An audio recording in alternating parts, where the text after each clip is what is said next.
Across the country, more than 50 million people, really 51 million, have now voted early, either in person or by mail. Scott Tranter, I just name-checked you, Data Science Director, DDHQ. So I emailed Scott first thing in the morning. It was like 7:30 Monday morning.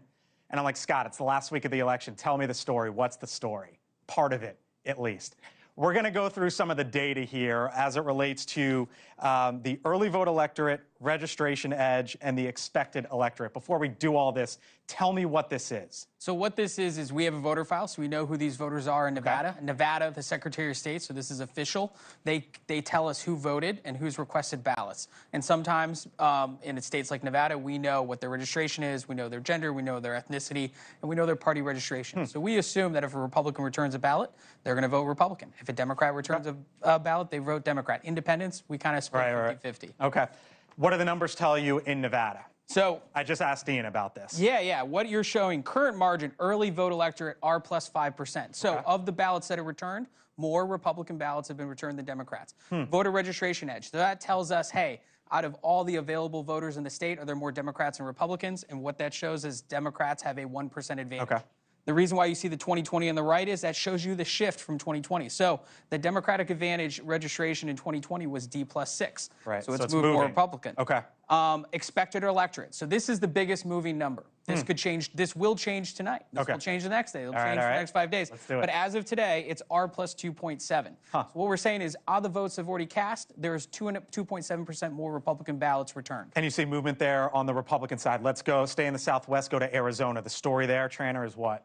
Story in Arizona, widget switches over, even more Republican electorate, plus R plus 8.5. And again, Ian's not wrong. What we're seeing in Arizona is a lot of voters who showed up on Election Day are now, voting by mail or voting in person early. So that is true. We are seeing a small amount, figure about 5 to 6% of the total electorate. People have never voted before. And on the Democratic side, we're seeing a little bit less, about 3 to 4%. Okay, so that's good news for Republicans out west. Yes. Is the headline. Yeah.